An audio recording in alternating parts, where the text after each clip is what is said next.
The dust had not yet settled on the road into Caldwell, Kansas, when every man standing on that main street stopped what he was doing and simply stared.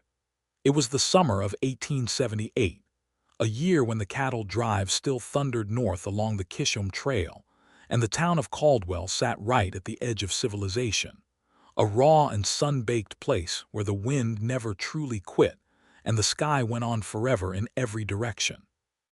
Men came to Caldwell to sell cattle, buy whiskey, find trouble, and occasionally lose their lives. Women came far less often, and when they did, they usually arrived by stagecoach or wagon, with trunks and husbands and some visible evidence that the world had treated them decently enough. This woman arrived on foot. She came down the long, rutted road from the south, walking with the kind of careful, deliberate stride that told anyone watching she had been walking for a very long time and intended to keep walking until she found somewhere worth stopping. She wore a dress that had once been blue but had faded to the color of a winter sky, patched at both elbows and along the hem. Her boots had seen considerably better days. Her dark hair was pinned back with what appeared to be a single wooden stick, and she carried nothing, absolutely nothing, except a small cloth bundle that she held against her side with the practiced grip of someone protecting the last thing they owned in the world. She was not broken. That was the thing that struck people later when they tried to describe her. She did not look defeated. She looked like someone who had calculated exactly how much they could endure, decided they could endure more than the world expected, and then proven themselves right. Cole Briggs watched her from the doorway of the feed store he operated on the east side of Main Street. He was 28 years old, broad across the shoulders, with dark brown eyes set beneath a brow that was usually furrowed in concentration or concern. He had owned the feed store for 3 years, having purchased it with every dollar he had saved during 5 years of cattle driving, and he ran it with the same quiet steadiness that defined everything he did. He was not the loudest man in Caldwell, not the most celebrated, not the one who drew attention at the saloon or won shooting contests at the county fair. He was the man who opened his store before sunrise and closed it after dark. He was the man who let the widow Hargrove run a tab through 3 hard winters without saying a word about it. He was the man who fixed the church roof when the pastor couldn't afford a carpenter and never mentioned it afterward. He watched her walk into town with nothing, and something shifted behind his eyes. She stopped in the middle of the street, and Cole could see her scanning the storefronts with a practical, assessing gaze. She was not looking at anything with wonder or despair. She was looking for something specific. He watched her turn toward the general store operated by a man named Elmer Potts, a decent enough fellow but notorious for his sharp business sense and his reluctance to extend credit to anyone he did not already know. Cole pushed himself off the doorframe and went inside his store, because a customer had just walked in needing a 50-pound sack of oats, and that was his job and he knew it. But he kept one eye on the window. She came out of Potts's store about 5 minutes later, and even from across the street, Cole could read the set of her jaw. She had not gotten what she needed. She stood for a moment on the boardwalk, and he watched her look up and down the street again, recalibrating. She was not the kind of woman who stood still for long. He finished with his customer, tallied the ledger entry, and stepped back to the doorway. She was heading toward the hotel, which was called the Caldwell Arms and was operated by a woman named Margaret Finch, who was fair but not generous by nature. Cole watched the woman in the faded blue dress disappear through the hotel's front door. He told himself it was none of his business. He told himself that for about 12 minutes, and then he locked the front of the store with a sign that said he'd be back in 20, and he crossed the street. Margaret Finch was standing at the front desk of the hotel with the particular expression she reserved for situations she found inconvenient. The woman in the blue dress was standing across the desk from her, and Cole could hear the end of the conversation as he came through the door. "I can work," the woman was saying. Her voice was low and clear, without apology in it. "I can clean rooms, I can cook, I can take care of laundry. I am asking for a room and meals in exchange for labor." That is a fair arrangement. I have all the help I need, Margaret said, which was a mild lie because her last girl had left to marry a rancher 3 weeks ago, and she had not found a replacement. Then I'll sleep in your stable, the woman said, and there was absolutely nothing in her voice that suggested she considered this a degradation. It was simply a negotiation, and she was offering the next available option. My stable is not a boarding house, Margaret said. Cole took his hat off when he came through the door, which was habit, and he said, "Margaret, I apologize for interrupting. Miss, I don't believe we've been introduced. I'm Cole Briggs. I run the feed store across the street." The woman turned and looked at him directly, and he found that her eyes were a shade of brown so dark they were almost black, and they were completely, unsettlingly calm. "Nora Calloway," she said. "Where are you coming from, if you don't mind my asking?" "Wichita," she said. There was a pause, brief but present, that told him there was more to that answer than she intended to give to a stranger. "Long walk," he said. "It was," she agreed. He looked at Margaret. "I believe you mentioned last week you were short a hand since Clara left." Margaret's expression tightened. "I said I was managing." "You also said you had 3 cattle drives worth of cowboys coming through next month, and you were worried about the laundry alone." He kept his voice pleasant. "Miss Calloway says she can work. Seems like a reasonable fit." There was a long moment in which Margaret Finch weighed her pride against her practical interests, and her practical interests, as they usually did, won. She looked at Nora Calloway with the expression of someone making a concession they intend to pretend is a favor. "Room in the back, meals with the kitchen staff, wages of $3 a month, and we reassess in 30 days. "Thank you," Nora said, and she meant it, though she did not gush it.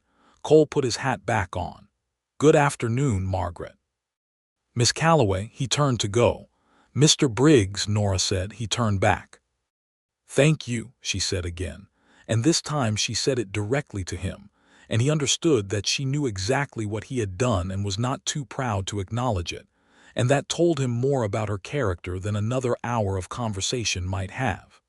He nodded once, put his hat on properly, and went back to his feed store. He thought about her eyes for the rest of the afternoon and told himself to stop. The next morning, he opened the store at 6 o'clock as he always did, and he was arranging a new shipment of grain sacks when he heard the hotel's back door open across the alley and saw Nora Calloway come out with a bucket of wash water that she emptied into the drainage ditch. She was wearing the same dress, but she had it covered with a large canvas apron that must have belonged to Clara or one of Margaret's previous girls. Her hair was pinned up properly. She looked rested, which he found quietly satisfying. She glanced across the alley and saw him in the open back door of the feed store, and she gave him a single, short nod, the nod of one working person acknowledging another, and then she went back inside. He smiled at a grain sack for a moment longer than was strictly necessary.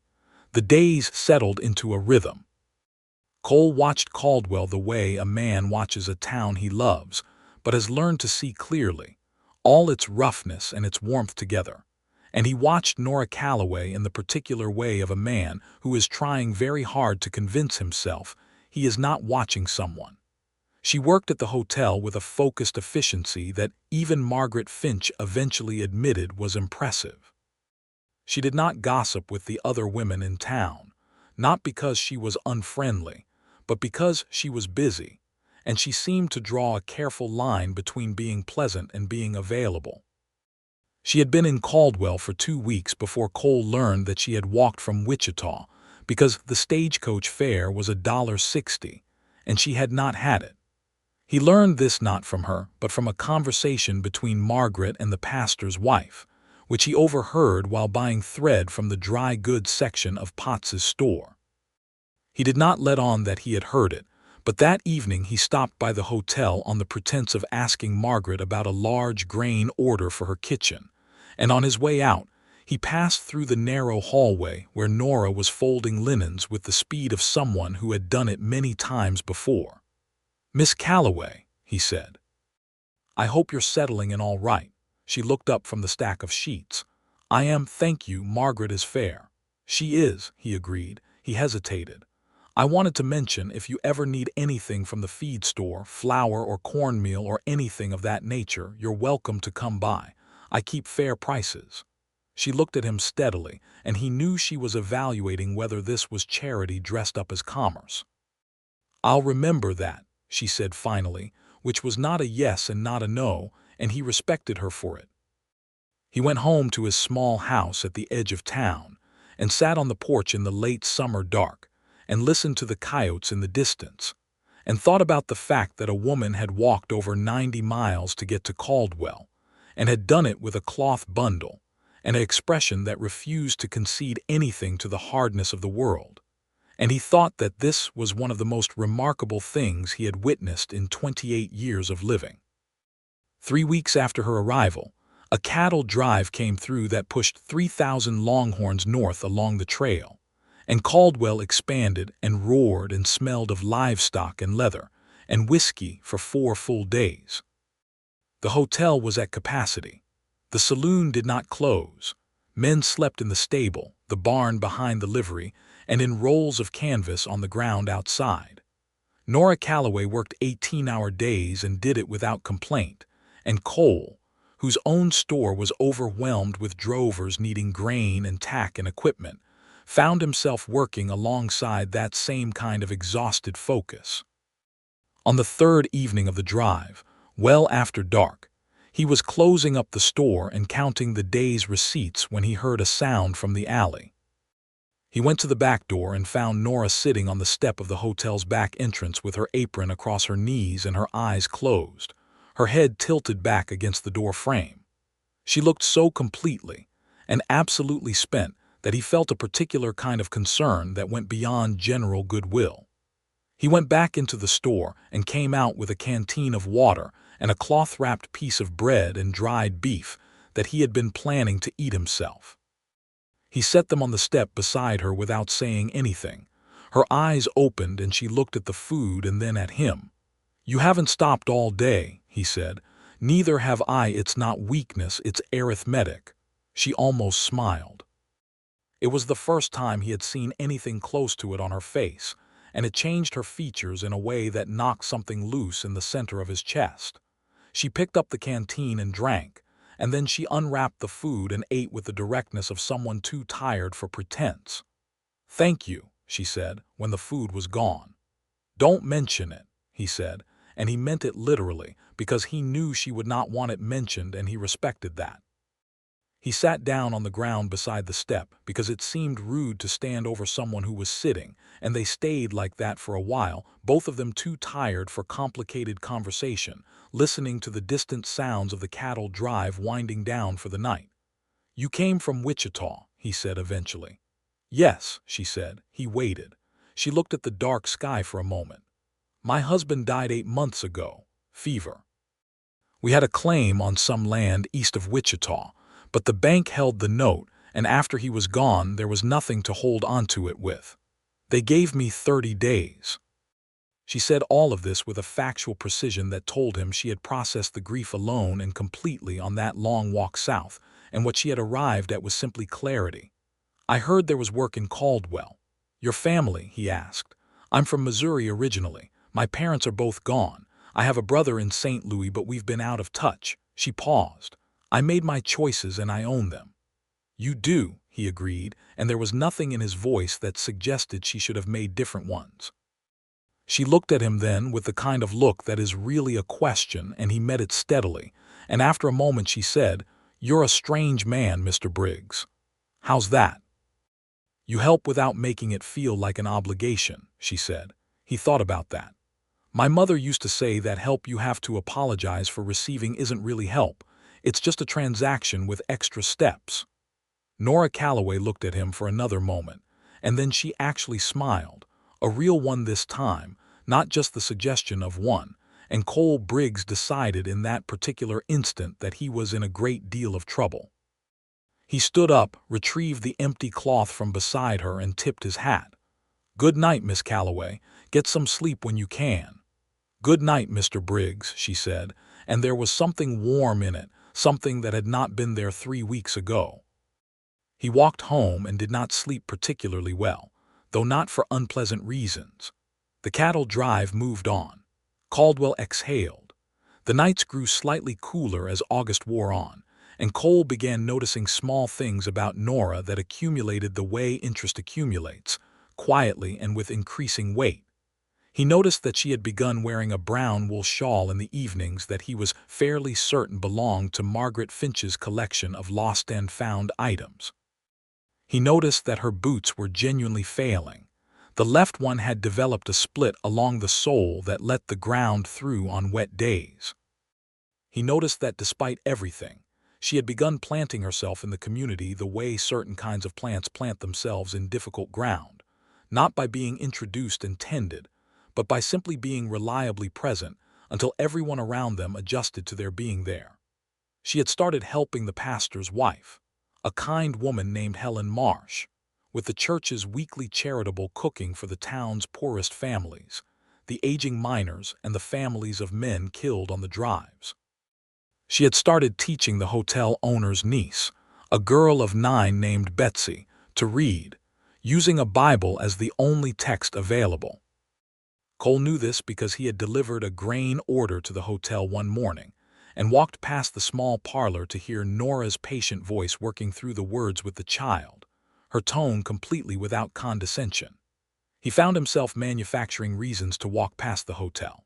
He found himself making sure the feed store always had a small supply of dried fruit and coffee, because he knew the hotel's kitchen supplied Nora with meals, but that these were working meals, practical and not generous.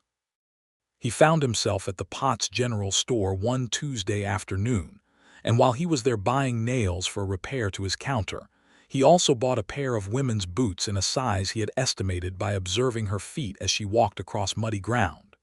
He put them in a paper parcel with no note and left them at the hotel's back entrance before sunrise.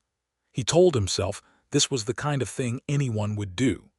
He did not entirely believe himself, but he let it stand. Nora said nothing about the boots for 2 days, and he began to wonder if she had connected them to him, or if someone else had left them, or if she was simply going to absorb the gift into her life the way she seemed to absorb everything, with quiet practicality. But on the 3rd day, she appeared at the door of the feed store just before his closing time, wearing the new boots, and she looked at him with those dark, steady eyes. "They fit perfectly," she said. "Good," he said, and he began organizing a shelf that didn't need organizing. "You didn't have to do that," she said. "No," he agreed. She was quiet for a moment. He could feel her thinking. "I won't pretend I don't know it was you because I'm fairly certain it was, and pretending otherwise would be dishonest." She paused. "I would like to pay you back when I have saved enough." He turned from the shelf. "That seems fair," he said, because he knew that if he refused outright she would not accept any more help at all, and because her dignity was clearly more important to her than any particular practical arrangement, and he respected that entirely. She nodded, apparently satisfied. Then she said, "Would you like to come to supper at the hotel Saturday? Margaret has offered the kitchen table to a few of the townspeople.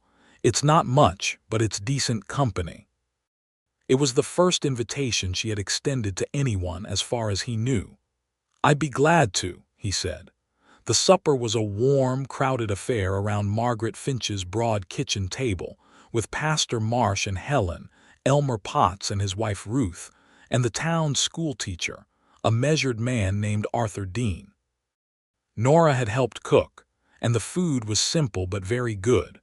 A roasted chicken that must have come from the small flock behind the hotel, cornbread, green beans cooked with salt pork, and an apple cake that was easily the finest thing Cole had eaten since he was a boy in his mother's kitchen.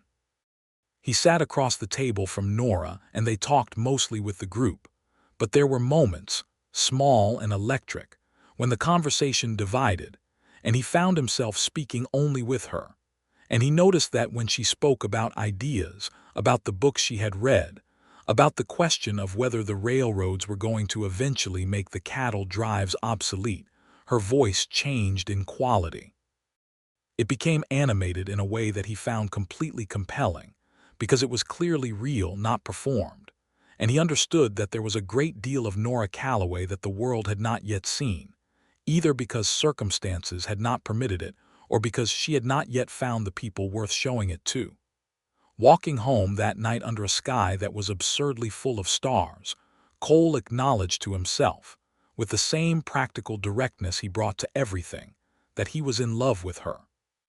He was not certain when it had happened. It had happened the way most meaningful things happen, gradually and then all at once, and now here he was, and the question was what to do about it. He knew several things clearly.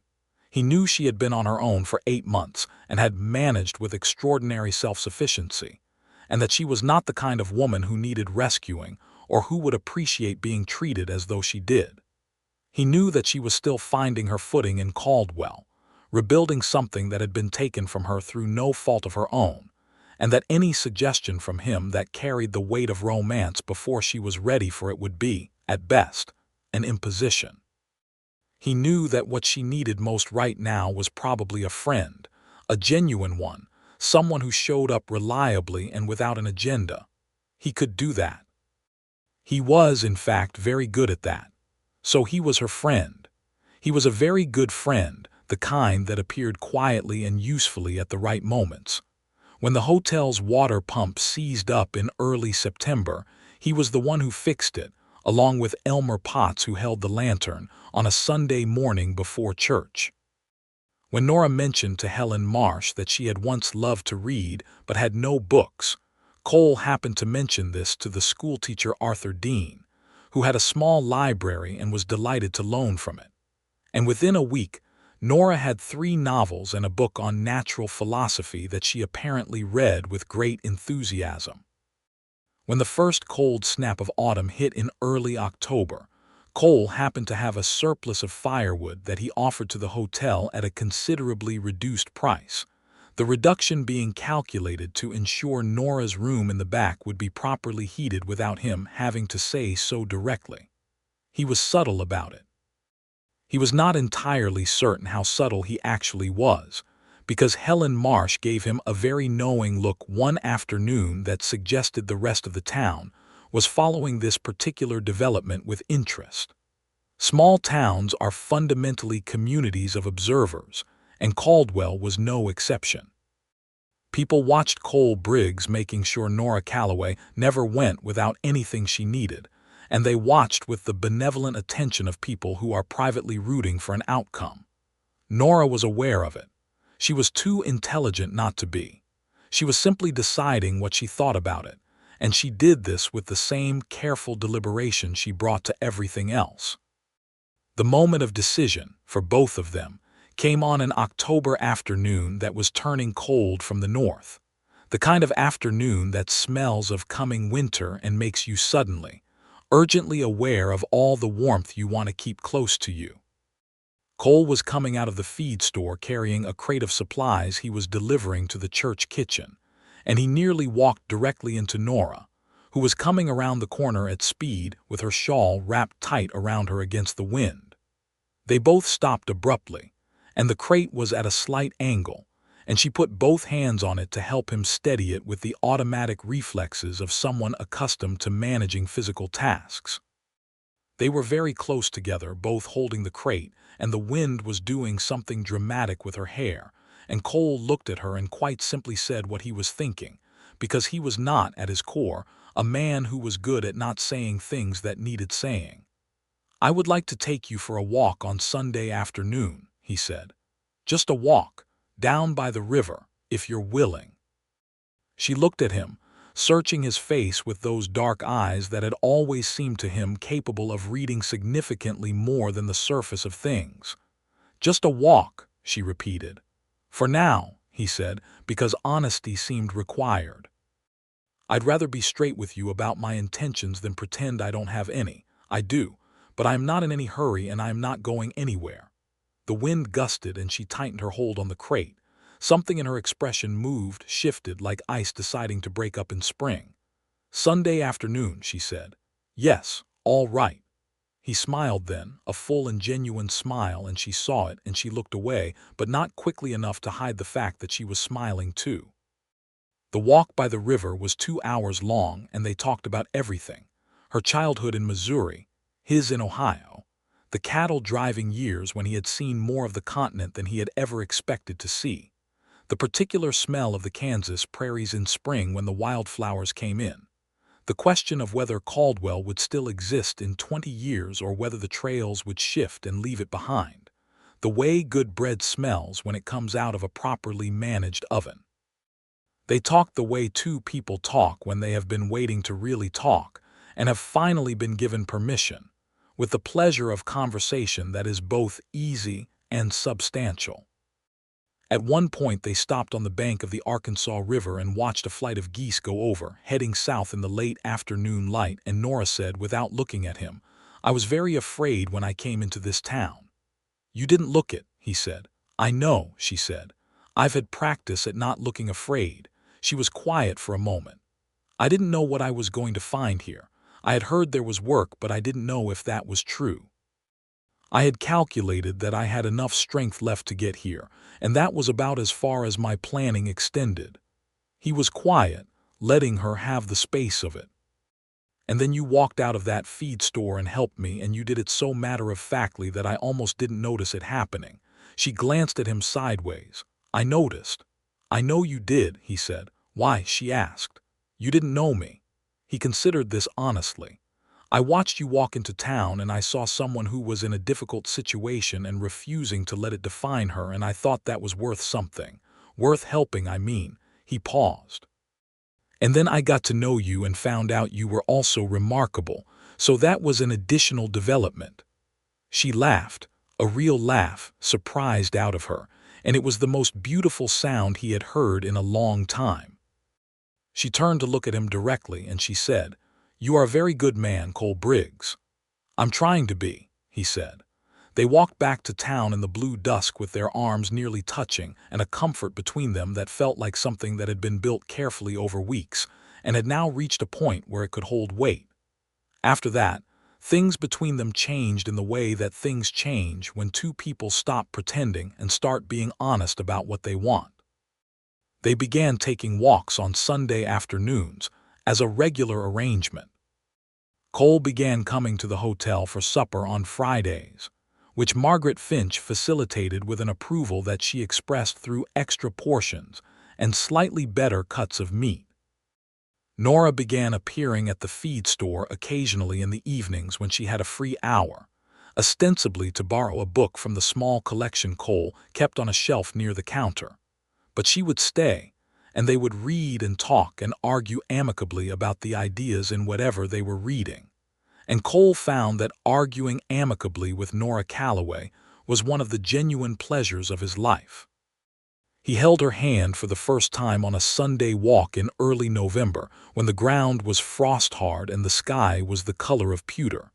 He reached out and took her hand as they were crossing a stretch of uneven ground, and she let him. And then when the ground flattened out, she did not pull her hand back. He did not mention it. She did not mention it.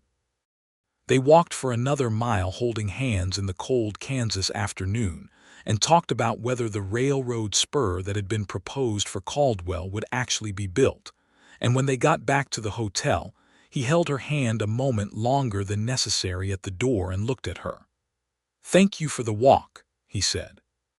"Thank you for the company," she said, and she looked at him with those eyes that he had come to understand contained oceans of feeling that she expressed carefully and selectively, and what he saw in them now was warmth, clear and real and directed entirely at him. He kissed her for the first time 2 weeks later, on a Friday evening in early December when the first real snow of winter came down outside the feed store windows, soft and heavy, and they were sitting by the small iron stove he kept going in the corner, reading in companionable silence. She had fallen asleep over her book, which he had noticed happening for about 10 minutes before the book slid off her lap and she started awake, embarrassed. "I'm sorry," she said. "I haven't been sleeping well." "Don't be sorry," he said. She looked at the snow falling outside. "It's beautiful," she said softly. "Yes," he said, and he was looking at her, and she turned and found him looking, and something clear and definite passed between them. And he leaned toward her and she leaned toward him and he kissed her, gently, once, with the restraint of a man who has been very careful for a long time and is now very sure. She kissed him back, which he had hoped for and not assumed, and when they drew back and looked at each other, he felt something settle in him, some deep and long-carried tension resolve, like a door coming to rest in its proper frame. "I've wanted to do that for a while," he said. "I know," she said, and she was smiling again, that real smile that still knocked something loose in him every time he saw it. "I've been watching you decide whether to." "Was I that obvious?" "To me," she said, and then she leaned her head against his shoulder, and he put his arm around her, and they watched the snow fall in the dark outside his store window. Winter settled over Caldwell in earnest. The cattle drives were finished for the season, and the town contracted to its true self, quieter and more connected, people depending on one another against the cold. Cole and Nora moved through the winter together with an ease that felt, to both of them, like something they had been moving toward for a long time even before they knew the other existed. He introduced her properly to Arthur Dean, the schoolteacher, one afternoon, and mentioned casually that Nora had been teaching young Betsy at the hotel to read, and Dean, who was always looking for qualified help, asked if she might be interested in assisting at the school on a part-time basis. Nora's eyes lit up in a way that Cole stored away in his memory as something he wanted to see happen regularly for the rest of his life. She began working 2 mornings a week at the school, teaching the younger children their letters and figures, and she took to it with a passion that was obvious to anyone who walked past the schoolhouse window. Margaret Finch raised her wages at the hotel to $5 a month, partly because Nora had become genuinely indispensable and partly, Cole suspected, because Margaret Finch had a sentimental side she kept carefully concealed but could not entirely suppress. One afternoon in late January, when the temperature had dropped sharply and the road was glazed with ice, Cole came to the hotel with a parcel he set on the kitchen table in front of Nora. It was a thick wool coat, dark green, properly fitted, with buttons that actually closed against the wind. He had ordered it from a supplier in Wichita 3 weeks ago and had been managing the logistics of its arrival with the focused attention he gave to all important matters. She looked at it for a long time. "Cole," she said. "Winter's not done yet," he said, "and that shawl of Margaret's is not sufficient for what's coming. I looked at the almanac." She touched the coat's lapel with one careful hand. "This is too much." "It really isn't," he said. "Think of it as a practical matter." She looked up at him, and her eyes were bright in a way he had not seen before, a shine that sat behind the steadiness. "You have been taking care of me since the day I walked into this town," she said. "Do you know that?" "I've been trying to make sure you had what you needed," he said. "That's the same thing," she said. "Is that all right?" He asked, and there was something honest and open in the question, a real question, not rhetorical. She stood up from the table and she put her hands flat on his chest in the way she had, a gesture that was both measured and deeply personal, something she had started doing recently, and she looked at him. "More than all right," she said. "It's the kindest thing anyone has ever done for me. All of it, not just the coat, all of it." He covered her hands with his. "You would have managed without me," he said. "I know that." "Yes," she said, "but I'm glad I didn't have to." He kissed her then, properly, with feeling, and she kissed him back in the same way, and Margaret Finch walked into the kitchen, registered what was happening, turned around, and walked back out with the expression of a woman who is not remotely surprised but intends to be tactful about it. February brought a hard blizzard that shut Caldwell down for 3 days. Cole's store was one of the buildings that anyone could reach from the hotel by going through the back alley, and he opened the back door and kept the stove burning, and anyone who needed warmth or supplies came through. Nora was there for 2 of those 3 days, helping to organize what supplies they had, and making sure the older residents in the hotel and the adjacent buildings were checked on and fed. They worked side by side in that particular state of emergency that burns through whatever remaining distance exists between 2 people, And when the blizzard broke and the town reappeared under its blanket of white, Cole pulled her outside into the brilliant cold morning, and they stood together looking at a Caldwell that was completely transformed, softened and quieted by all that snow, and he thought that he had never in his life been so sure of a feeling. "I love you," he said. It came out simply, the way true things usually do when you finally say them, without particular ceremony but with complete weight. She turned to look at him, and her cheeks were pink from the cold and her breath made small clouds in the sharp air, and she said, "I love you too, Cole. I think I have for a while." He took her face in his hands and kissed her in the snow, in the middle of the alley behind the feed store and the hotel, and someone at an upper window of the hotel, he suspected it was Betsy, let out a high, delighted squeal that made them both laugh. Spring was warm and early. The wildflowers came in thick along the river bottom in April, and the cattle drives began again from the south, and Caldwell woke up and stretched and grew loud again. Cole had been doing a great deal of thinking through the winter, and in mid-April, on a Sunday walk when the prairie around the town was green and the sky was enormous and full of moving clouds, he stopped on the small rise south of town where you could see the whole of Caldwell laid out below and the trail stretching away to the south, and he turned to Nora. He did not go down on one knee, not because he was unromantic, but because the ground was muddy and he thought she might find it more funny than moving, and he wanted this to be moving. He stood in front of her and he took both her hands. "I want to ask you something, and I want to ask it straight," he said. "You came into this town with nothing, and you built something real here entirely on your own strength, and I have spent the better part of a year being grateful that you came this direction. I don't want to spend the rest of my life being grateful from across the street. I want to build something with you. I want you to be my wife, Nora, if you'll have me." She looked at him for what felt like a long time but was probably only a few seconds, her eyes moving over his face with that deep, assessing look he had come to love, and then she said, "You know I have very little to bring to this, practically speaking." "You have everything," he said without any hesitation at all. "You have more than I know what to do with." She squeezed his hands. "Yes," she said. "Yes, Cole, I will." He pulled her close and held her, and the wind came across the prairie and moved through the grass around them. And far below, Caldwell went about its business, entirely unaware for the moment that something significant had just happened on the hill above it. It was not unaware for long.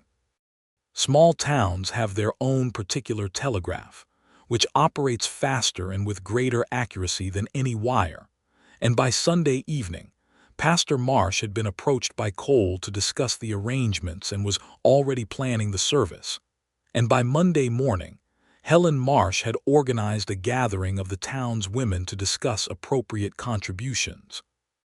And Margaret Finch was already planning a meal at the hotel for the wedding celebration, with the focused energy of a woman who has been waiting for an excuse to do something generous. They were married on the 1st of May, 1879, on a morning that produced the kind of weather that seems personally arranged, warm and clear and bright, with a breeze from the south that smelled of new grass in the coming season. The church was full, which surprised Cole not because he doubted the town's goodwill, but because he had not fully reckoned with how much Nora had become in less than a year, a genuine and valued part of Caldwell. The pastor's wife cried, which was entirely in character. Elmer Potts, who was constitutionally inclined toward sentiment, cried. Even Margaret Finch produced a handkerchief, though she deployed it quickly and with an expression that dared anyone to comment. Nora wore a dress that she and Helen Marsh had made together over the previous 3 weeks, a cream-colored cotton with a narrow blue ribbon at the collar, because she had once told Cole that blue was her best color, and her hair was down, which Cole had never seen before, and it fell in dark waves past her shoulders, and he thought he would not be able to speak when he saw her walk up the aisle of the small church, which turned out to be slightly accurate. She looked at him when she reached the front of the church, those dark eyes calm and warm and full of something that he recognized as complete, decided love, and he took her hands and the pastor began to speak, and Cole was aware of approximately nothing in the room except Nora. He said his vows clearly, looking directly at her, and she said hers the same way in that low, clear voice he loved, with an emphasis on the word cherish that he would remember for the rest of his life. The celebration afterward at the hotel was long and warm. Margaret had produced a meal that was extravagant by Caldwell standards, roasted pork and 3 kinds of vegetables and bread that Arthur Dean said was the finest he had eaten in the territory. Someone produced a fiddle, someone else produced a harmonica, and the furniture in the hotel's main room was pushed back against the walls and there was dancing. Cole danced with his wife, and it was the first time he had ever danced with anyone with the knowledge that this was his person, the person he had found and would keep, and who had chosen to keep him in return. And he danced badly but with great enthusiasm, and Nora laughed and danced alongside his badness with a grace that suggested she did not mind the imbalance. They moved into Cole's house at the edge of town the following week. It was a solid, if spare, house, 2 rooms and a good roof and a fireplace that drew well, with a view to the east that was excellent for watching sunrises. Nora looked at the sparseness of it with the practical eye of someone who knows what can be done with space and intention and time, and then she put down the small bundle she had brought from the hotel, which was considerably larger now than the one she had arrived with, and she turned around in the middle of the main room and said, "We have work to do." They did. Through the spring and early summer of 1879, they made the house into a home. Cole built shelves for the books that had accumulated, first Arthur Dean's loans and then purchases, because now that Cole had someone to read with he had discovered, he was willing to spend money on books without feeling it was impractical. Nora found fabrics at the dry goods store and made curtains, the first curtains the house had ever had, and when she hung them and the afternoon light came through them and turned the room warm and amber-colored, Cole stood in the doorway and felt a quality of contentment that he did not have an adequate word for.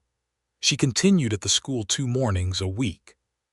Cole continued to run the store with the same steady discipline, though he had begun, with Nora's clear-eyed practical input, to think more ambitiously about what the business might become. She had a mind for numbers and logistics that she had never had the opportunity to apply, and she applied it to the feed store's accounts and ordering with a focused precision that improved the margins within 2 months. It became, in the way of good partnerships, genuinely theirs, a shared enterprise that absorbed both of them and was better for the combination. The summer of 1879 brought another round of the great cattle drives, and this year Cole and Nora managed the busy season together, she running the front counter while he dealt with the large supply orders and deliveries, and the store did considerably better than it had the previous year.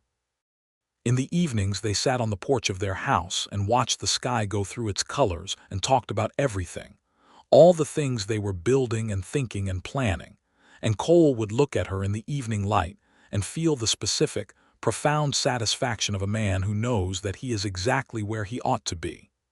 In September of 1879, Nora told him, on a morning when the air was just beginning to turn, that she believed they were going to have a baby.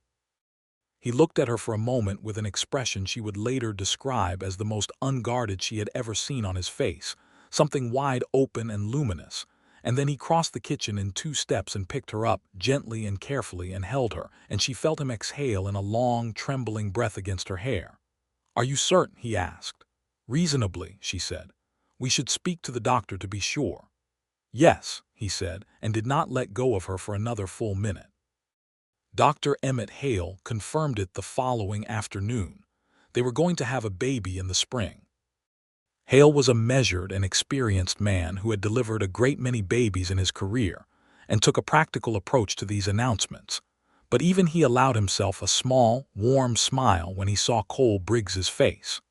The news went through Caldwell with the characteristic speed of small-town information, and the response was enthusiastic in the particular way of communities that have watched a love story develop from the beginning and feel a proprietary warmth about its developments.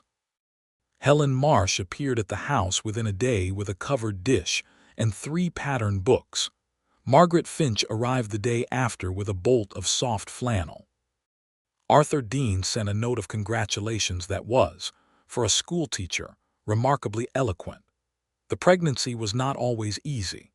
The winter of 1879 into 1880 was hard, with cold that came in January and did not leave, and Nora was tired in ways she did not complain about but that Cole watched carefully, making sure the house was warm and the food was nourishing, and that she was not trying to do more than was wise. She had always been the kind of person who pushed against her own limits, and he had to learn the particular art of persuading her toward rest without making her feel managed, which required a delicacy of approach he worked at consciously. She tolerated it with a mixture of appreciation and mild exasperation that was deeply familiar to him. One evening in February, when he had appeared at the school with a coat and gloves because the temperature had dropped since morning and she had left the house without them, she looked at the coat and then at him and said, "You have been taking care of me since the moment I walked into this town." "I have," he agreed. "And you're not going to stop," she said. "No," he said. "I find I can't." She took the coat and she shook her head, but she was smiling, and she leaned up and kissed his cheek, which was cold from his walk to the school, and said, "Good," and she meant it completely. Their son was born in April of 1880, on a morning that was soft with spring rain, in the house at the edge of Caldwell, with Dr. Hale present and Cole in the next room conducting himself with the anxious restraint of a man who is very good at managing external circumstances, and finds the inability to manage this one extremely challenging. Hale came to the door after what seemed to Cole like a very long time and told him everything was well. Cole went into the room, and Nora was in the bed with her hair loose and dark against the pillow, tired in a profound way he had never seen on her, and she was holding the baby with the careful, astonished expression of someone encountering a new category of love. She looked up when he came in and her eyes were bright. "Come and see," she said. He sat on the edge of the bed and looked at his son, who was very small and very emphatically present, with dark hair and his eyes screwed shut, and a dissatisfied expression that Cole found, privately, hilarious. He put one careful finger against the baby's hand, and the tiny fingers curled around it with a grip that was surprisingly firm, and Cole felt something happen in his chest that made every other significant feeling he had ever had seem like a preliminary rehearsal. "What do we call him?" Nora asked. They had discussed names but not settled. Cole looked at his son for another moment. "James," he said. "James William Briggs, his father's name and his grandfather's." "James," Nora repeated, trying it. "Yes, that's right." Cole put his arm around her carefully, and she leaned into him, and the baby slept, and the rain fell softly outside, and Cole looked at the two of them, his wife and his son, and the house around them full of books and curtains and evidence of a life built together. And he thought about a woman walking into a dusty town on a summer afternoon with nothing, with the absolute minimum of everything except the particular kind of determination that cannot be taught or given, only carried. And he thought about the extraordinary privilege of having been there on that particular afternoon, standing in the doorway of his store, and having had the sense to pay attention. Caldwell grew in the years that followed. The railroad spur that had been debated came through in 1880, which changed the character of the cattle trade significantly and brought a new wave of settlers and commerce. Cole expanded the feed store, taking on the adjacent building when Elmer Potts consolidated his operations, and Nora's management of the accounts and her instinct for supply and demand made the expanded operation genuinely profitable. The school grew too, and Arthur Dean formally engaged Nora as a part-time teacher, a position that paid a modest wage but that she would have done without the wage, and everyone who knew her understood this. James grew into a child of considerable personality, dark-haired like his mother, and with his father's thoughtful, watchful eyes, who had the particular distinction of having been charmed over by virtually every adult in Caldwell before he could walk. Margaret Finch, who maintained a dignified distance from sentimentality in all other aspects of her life, was frequently found with young James in her kitchen showing him how biscuits were made, an activity she conducted with a gravity that suggested she considered it an important educational matter. On a Sunday afternoon in the autumn of 1881, Cole and Nora sat on the porch of their house, which had been extended by a room since James's birth, watching the boy, now 18 months old and deeply committed to the project of walking across the yard without falling, which he had not yet fully mastered. The light was the particular amber of October, long and warm, and the town was visible down the gentle slope from their house, a place that had changed and grown and was still essentially itself. Nora was watching James with the half-smile that was his favorite expression on her face, the one that was warm and slightly amused and deeply content all at once. Cole looked at her and she felt him looking and turned, and he held her gaze for a moment. "What are you thinking?" she asked. "I'm thinking about the afternoon you walked into town," he said. "June of '78. It was hot and the trail was dry and you came down the road with that cloth bundle and you looked at the whole town like you were calculating what it was worth and whether you could afford to stay." She laughed softly. "I was calculating exactly that." "And then you walked into Margaret's hotel and negotiated for a room you couldn't pay for with labor you weren't sure she'd accept," he said. "It worked," she said. "It worked because you were relentless," he said. "You have always been relentless. It's one of the things I love most about you." She looked at him steadily, the same look she had given him from the beginning, reading more than the surface. "You have been quietly making sure I had what I needed since the day you saw me," she said. "Do you know how rare that is? Not the grand gestures, the quiet, consistent, reliable showing up. That's rare." He shook his head. "You didn't need saving. You would have figured it out." "Yes," she said firmly. "But you made it easier. And you did it without making me feel like a charity case or a helpless woman. You treated me like someone worth treating well." She paused. "That made all the difference." He reached over and took her hand, the way he had on that first walk by the river, and she laced her fingers through his, and James made a determined charge across the yard toward the fence post he had been aiming at for the last 5 minutes and finally reached it and grabbed it with both hands with an expression of intense triumph. "There he goes," Cole said. "There he goes," Nora agreed, and her voice was full of love, all of it. Love for her son and for this afternoon and for this town that had given her back everything the world had taken, and for the man beside her who had started watching out for her before she even knew she needed watching out for and had never stopped. Nora told him in early 1882 that there was going to be another baby, and this time he was ready for the announcement in the sense that he was not surprised, but the feeling it produced was no less extraordinary for the anticipation. He held her in the kitchen and she laughed against his shoulder and said, "We're going to need to extend the house again." "I know," he said. "I already thought about it. If we take out the back wall of the storeroom and build east, we can add 2 proper rooms and still have a reasonable yard." She pulled back and looked at him. "You already thought about it." "I thought about it," he said, "before I told you." "I was prepared to be optimistic," he said, and she laughed and kissed him, and he thought for the several hundredth time that the sound of her laughing was the best sound there was. The second child was a girl, born in the summer of 1882 with her father's dark brown eyes and a voice, from the first day, of considerable strength and opinion.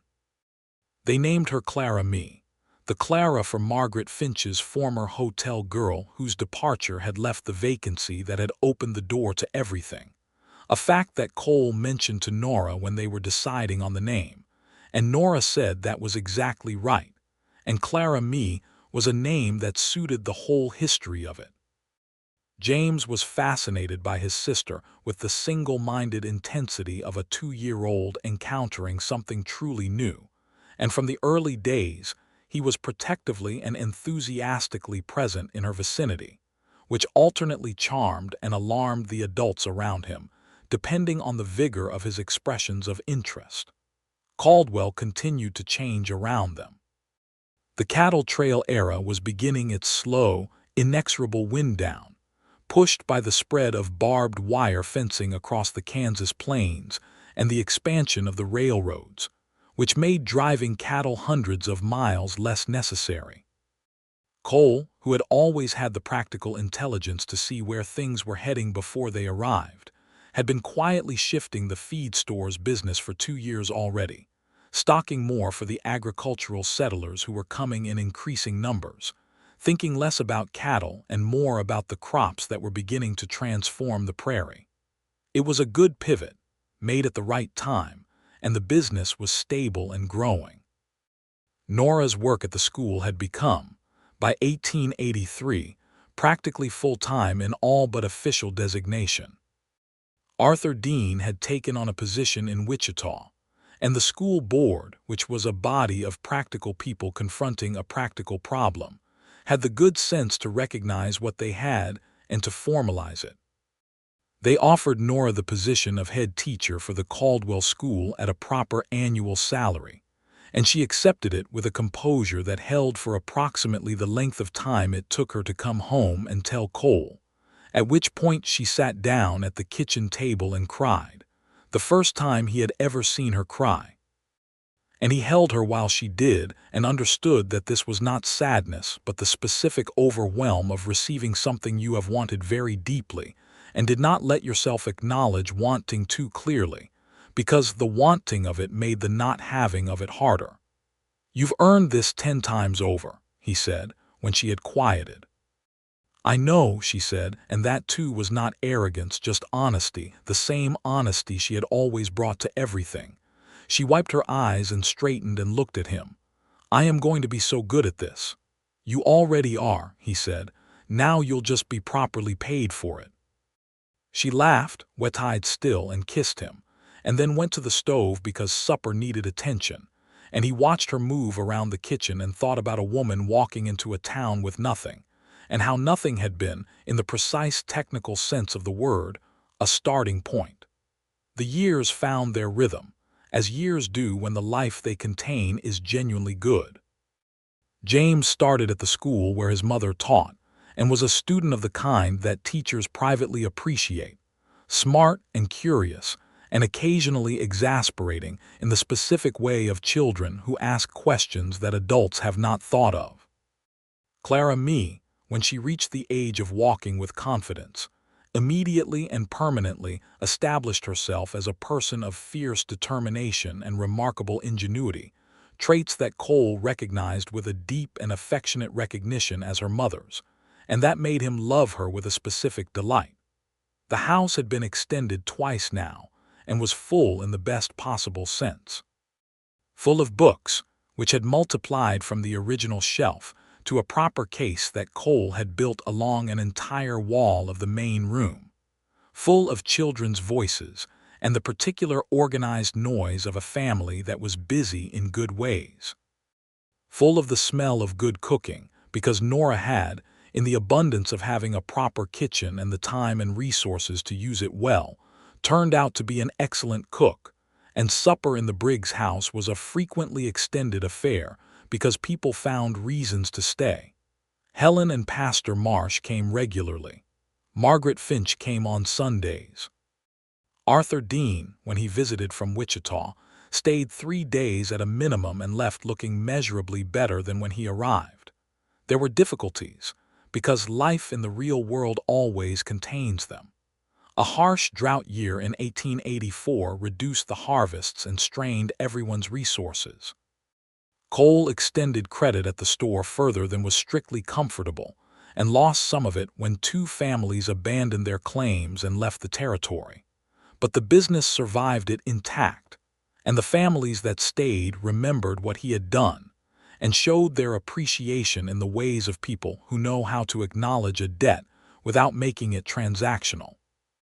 In that same difficult year, there was a man, a new arrival named Goss, who came through Caldwell selling agricultural equipment on credit terms that were predatory in ways that would have caught some of the newer settlers badly.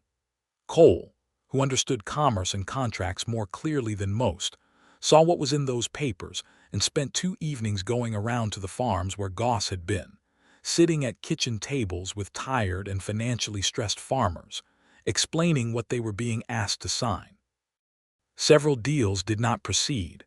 Goss found Caldwell less welcoming than he had hoped and moved on. Cole received no formal thanks for this and wanted none. Nora knew what he had done because he told her everything, and she looked at him with the look that was both assessment and complete acceptance and said, "You are a good man, Cole Briggs." "You've said that before," he said. "It has continued to be true," she said.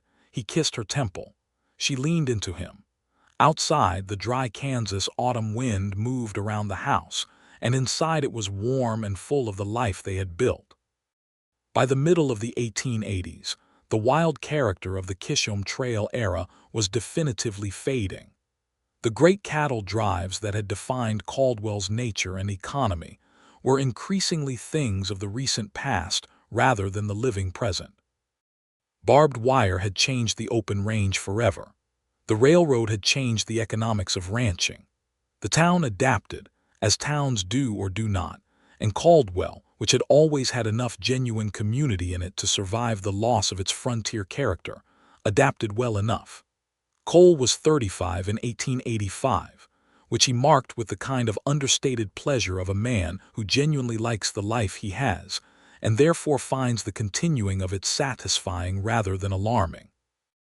Nora was 32, and she had, in the years of her life in Caldwell, grown into a presence in the community that was entirely distinct from her role as anyone's wife. She was the head teacher of a school that now had 40 students.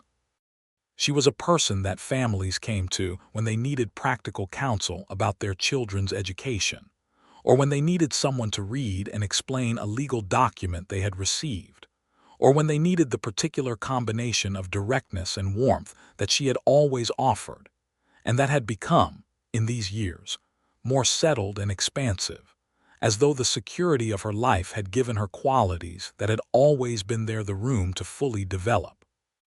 She had written to her brother in St. Louis in 1880, a careful and honest letter, and had received a reply that was tentative but warm.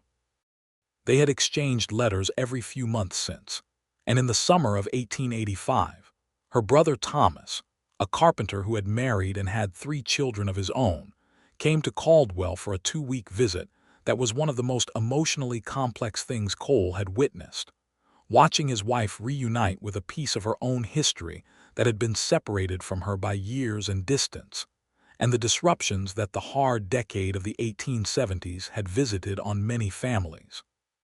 Thomas Calloway was a square-built, quietly spoken man with his sister's dark eyes and the same quality of direct assessment in his gaze, and Cole liked him within an hour. They sat on the porch in the evenings while Nora and Thomas's wife Emma talked inside, and Cole and Thomas talked about the practical matters of their lives with the ease of men who share a respect for honest work. And by the end of the visit, there was a warmth between them that was not performed. When Thomas and his family left, Nora stood at the edge of town and watched the wagon go until it was gone around the bend in the road, and then she turned back and found Cole standing behind her, and she came to him and leaned against him and was quiet for a moment. "I'm glad I wrote to him," she said. "So am I," Cole said. She looked up. "Thank you for encouraging me to." "I just said you might not regret it," he said. "You made the decision," she smiled. "You have a way of saying things that make me feel like the choices are mine even when you're clearly steering." He considered this. "Is that bad?" "No," she said. "It's very good. It means you trust me to get where you want me to go without putting a hand on the wheel." He laughed and she laughed, and they walked back through Caldwell, past the feed store that was theirs, past the school that was hers, past the hotel where Margaret Finch was sweeping the boardwalk and raised a hand in greeting, past the church where a new and slightly uncertain pastor had recently replaced Marsh, who had retired to live with his daughter, and everything around them was familiar and solid, and theirs in the deep sense of things that have been built rather than inherited. The house smelled of supper when they got home, because James, who was now 5 and had recently decided that cooking was interesting, had been supervising the pot of stew on the stove under the careful watch of the neighbor girl who came in the afternoons while Nora was at school. Clara Mee was sitting on the kitchen floor engaged in an ambitious and not entirely coherent project involving wooden blocks and what appeared to be several spoons, and she looked up when they came in and said, "Papa, look," with the urgency of someone presenting very important work. Cole crouched down to look at the construction with the focused seriousness it deserved and said, "Tell me about it." Clara Mee explained it at length, in the detailed but not always linear way of 3-year-olds, and Cole listened to every word, and Nora stood in the kitchen doorway and watched her husband crouch on the floor of their house and listened to their small daughter explain the architecture of a pile of blocks as though it were the most important thing in the world. And she thought about the year she had arrived in Caldwell with nothing, carrying the minimum necessary to survive. Walking toward a town she had never seen because she had heard there was work, and she thought about all the things she had not known were possible. She had not known it was possible to feel this safe. She had not known it was possible to be known so completely and so well by another person. She had not known that the quiet, daily accumulation of a shared life was its own extraordinary thing, more substantial and more sustaining than the dramatic version of happiness she had once read about in novels, before she understood that the novels were pointing at something real, but were not quite the shape of the real thing. She had not known that the man standing in the doorway of a feed store on a hot June afternoon, watching her walk into town with nothing, was going to become the architecture of the rest of her life. Cole looked up from Clara Mee's explanation and found Nora watching him, and he smiled, the wide, genuine smile that she had first seen on an October afternoon, and that still had the same effect on her it had always had. He stood up and came across the kitchen and kissed her, with James making a theatrical sound of objection from the stove area and Clara Mee immediately losing interest in her blocks and demanding to be picked up, which Cole did, swinging her up to his hip in the practiced way of a father of some experience. "Supper smells ready," Nora said. "James has been supervising it very seriously," Cole said. "I have," James confirmed from the stove. They ate supper together in the warm kitchen, the four of them, with the evening coming down outside and the lamplight making the room amber and close, and they talked about James's day at the school and Clara Mee's blocks, and the letter Cole had received about a new supplier, and the question of whether the autumn would bring enough rain, and all the ordinary and irreplaceable specifics of their ordinary and irreplaceable life.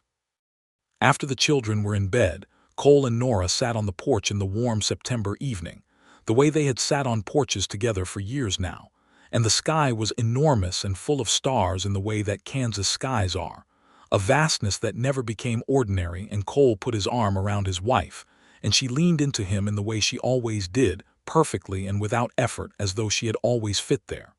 "What are you thinking about?" he asked her. "That day I walked into town," she said. He smiled into her hair. "I was thinking about that earlier. I was so afraid," she said, "not of not finding work. I knew I'd find something. I was afraid of what I'd become if the world kept being hard without any relief. I was afraid of what happens to people when they endure too much without anyone choosing to notice them." He was quiet. "And then you noticed," she said, quietly, without making it about you or about what it meant about you that you noticed. "You just quietly made sure I didn't go without anything I needed." She paused.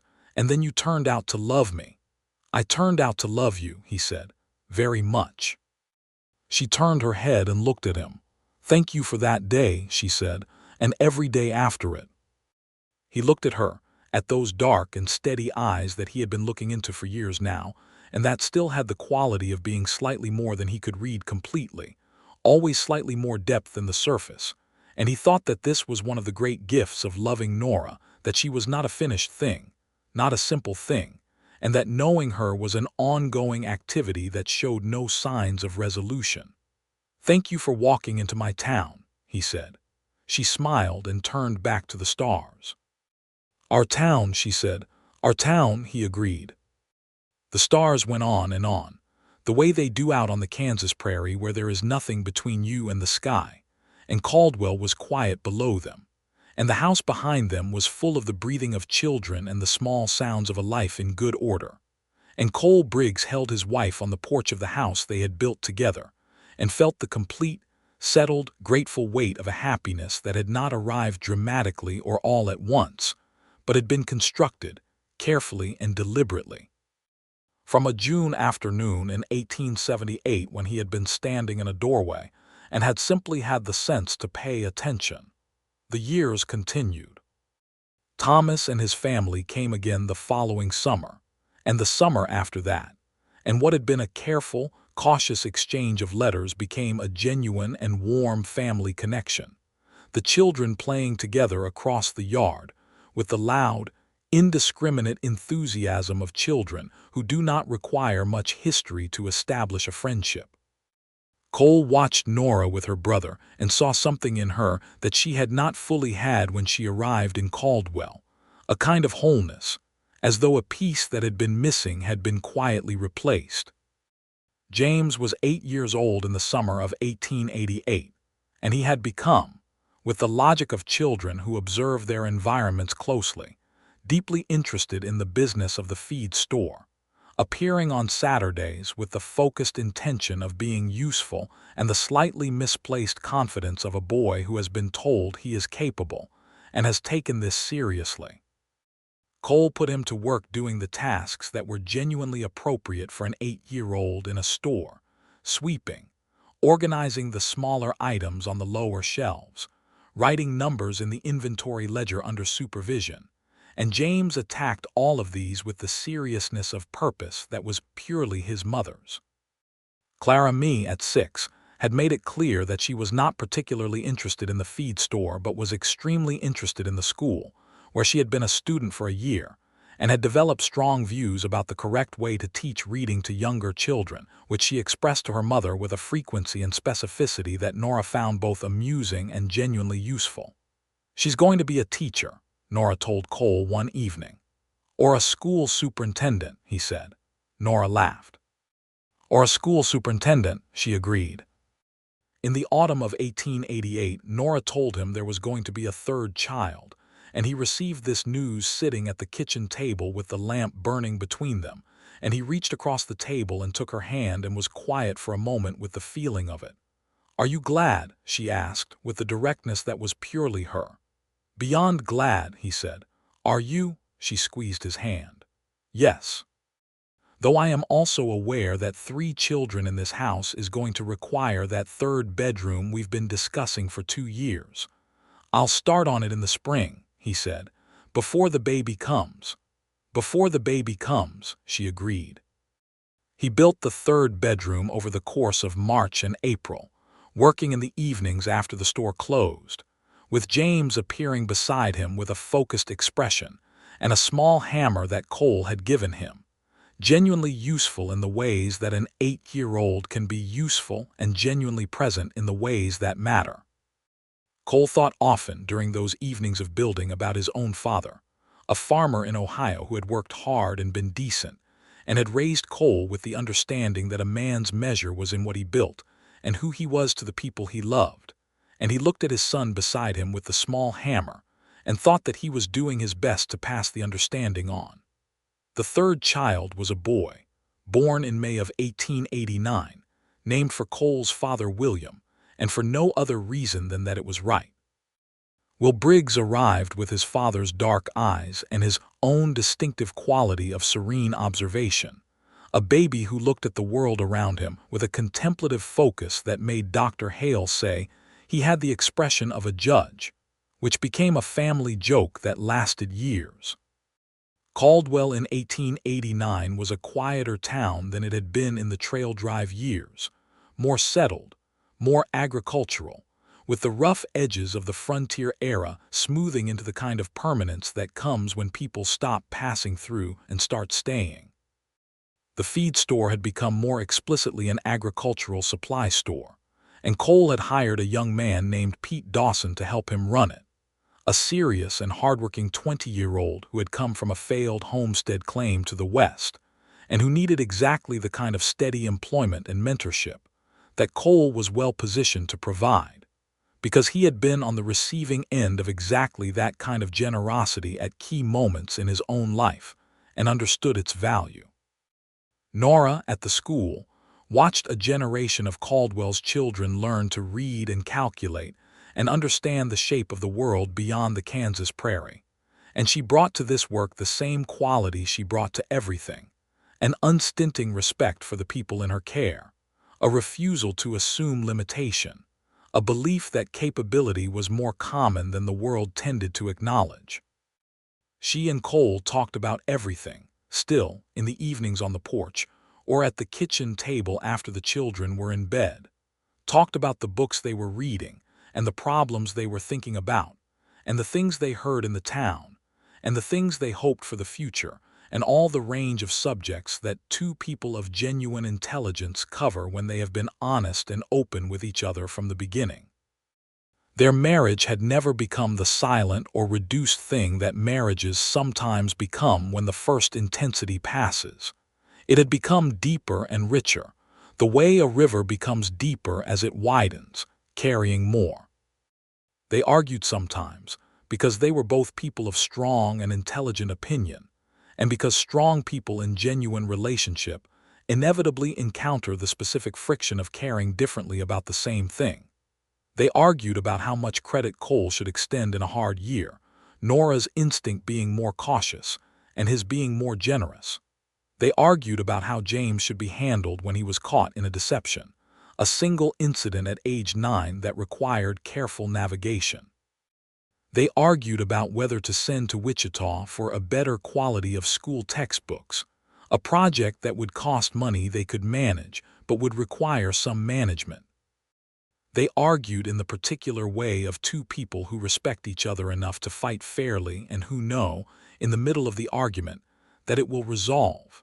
It always resolved, not always with one of them winning, but usually with something better, a position that neither of them had held at the start, and that was stronger for having been arrived at through the argument. Cole privately believed that this was one of the specific gifts of loving Nora. That disagreement with her made him think more carefully and emerge with a better conclusion, and he thought that this was an underrated virtue in a partner. The century's last decade came in, and with it the full consolidation of what the Kansas plains were becoming: agricultural, settled, connected by railroad to the larger world, transformed from the wild frontier of the cattle drive years into something less dramatic but more enduring. Cole was 40 years old in 1890, and felt it not as a loss but as an arrival, the arrival of a man at the place in his life where what he has built is visible in its fullness. The feed and agricultural supply store was prospering. His family was well. His wife was, by any reasonable measure, a significant and valued person in the community they had made their life in. His children were healthy and growing into themselves with the particular confidence of children who have been consistently loved. James, at 10, was earnest and capable and deeply engaged with the practical world of the store. Clara Mee, at 8, was a small, focused person of formidable will who was already helping her mother at the school in ways that went beyond her years. Will, at 1 year old, was making his opinions about the world known with increasing vigor, and had recently developed a strong attachment to a particular wooden horse that James had made for him, an attachment so intense and total that the horse was treated in the Briggs household with the reverence due to an important diplomatic figure.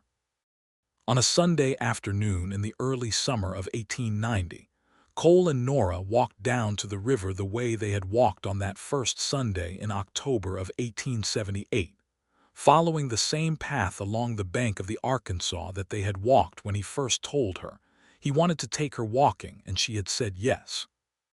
The children were with Margaret Finch, who had taken on the role of honorary grandmother with a warmth that she would not have described in those terms, but that was entirely accurate. The river was high from spring rain, brown and moving, and the cottonwoods along the bank were in full leaf, making the long, particular sound that cottonwood leaves make in a prairie wind. They walked without talking for a while, the easy silence of people who have said everything that needs saying over many years and are now comfortable in the spaces between words. "Do you ever think about what might have happened?" Nora said. "If you'd been in the back of the store that day, if you hadn't seen me come in." "Sometimes," he said, "you'd have found something, you were going to find something." "Probably," she said, "but not this." He looked at the river. "No, not this." She took his hand. "I walked into that town with nothing," she said. "I mean truly nothing, and somehow in some way I didn't understand until much later you decided to make sure that stopped being the case, and you did it so quietly that it took me weeks to understand what was happening." "You understood it," he said. "You always did." "Yes," she said, "but I let you do it, which was the harder thing. I had to decide that you were someone worth letting in." She looked at him sideways. "That was the most significant decision I've ever made." "I'm glad you made it," he said.